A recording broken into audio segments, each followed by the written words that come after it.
In this podcast, Daisy and I are going to discuss geothermal energy, what the advantages and disadvantages of using the source are, and how it is used to generate electricity. As it can be noted, there are 4 advantages and 5 disadvantages to geothermal energy. The advantages are clean and sustainable. It does not output any type of greenhouse effect. Geothermal plants are self-sufficient, and power plants do not have to be huge, which is great for the environment. However, on the other hand, geothermal energy cannot be built everywhere, and if the holes of the rock were drilled improperly, then potentially harmful mineral and gas could escape underground. Pollution can occur, high installation costs are needed, and there is possibility for specific geothermal areas to run dry or lose steam. This flowchart represents how geothermal energy can be used to create electricity. The heated rocks below the Earth's surface create hot water, which creates steams.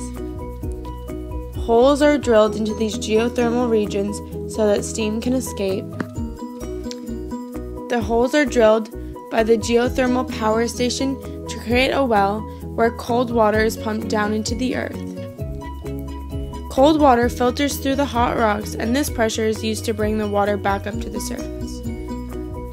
The hot water.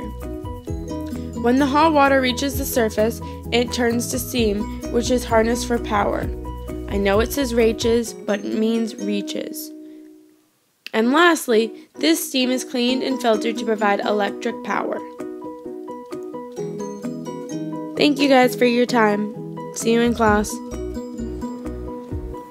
Welcome. This presentation will be about solar energy by Maxie Rossness and Sophia Russell. Solar energy is a name for the technology used to harness the sun's energy in order to create energy on Earth. How is it generated? Solar panels or photovoltaic cells are found on things like rooftops and handheld calculators. The cells are made of semiconductor materials similar to the ones found in computer chips. When sunlight hits the cells, it knocks the electrons loose from their atoms. As the electrons flow through the cell, they generate electricity. Positive aspects of harvesting solar energy. First of all, there's an infinite supply and won't run out anytime soon. Second of all, it doesn't harm the atmosphere or the environment. Third of all, it's not noisy, meaning it won't bother people. Negative effects from harvesting solar energy. It's expensive and can be unreliable on a cloudy day, or is unusable at night. Third of all, it occupies a lot of space, which means if you want to mass-produce solar energy, you're going to need a lot of room. Tide and wave power. Tide and wave power has a lot of potential to become a major energy source. The energy is found throughout the world, and it is a renewable source of energy. According to the Northwest National Marine Renewable Energy Center, just 2% of the ocean's energy would meet the entire world's needs. One method of generating electricity with tidal and wave power is through turbines beneath the ocean surface near a beach. The turbine turns both ways, when the tide comes in and when it comes out. The turbine is connected to a generator, which uses the kinetic energy from the turbines and converts it into electricity. Another method is by using buoys floating on the surface of the ocean. As the ocean swells cause the buoy to rise and fall, it powers a hydraulic pump. Pros: consistent, more predictable than wind and sun, pollution-free, and renewable. Cons: marine life could be harmed. There's lack of sufficient sites, high initial cost, corrosion from salt water, and the strength of storms can break them. Nuclear reactors work by nuclear fission.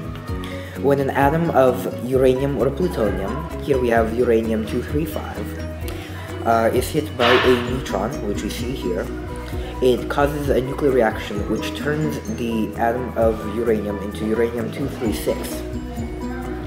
This element is unstable and then breaks off into 2 smaller pieces, which we see here. This reaction releases neutrons, which you see here, as well as gamma rays and kinetic energy. So, here we have a pressurized water reactor. Inside the pressurized water reactor are control rods and the reactor core.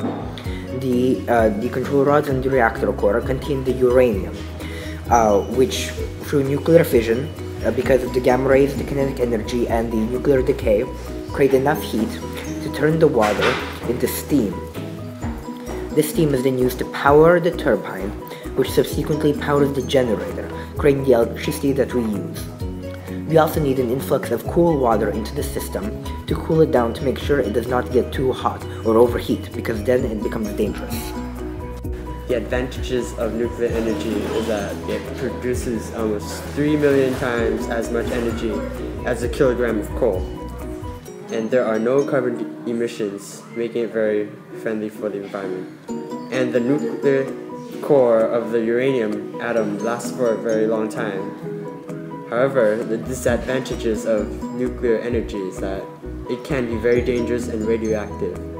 One example of this is shown in the recent earthquake in Japan, where one of the nuclear reactors exploded, causing a huge meltdown and making the area very dangerous for civilians.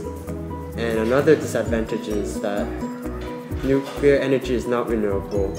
It is very expensive to obtain, and it must be very carefully be disposed of.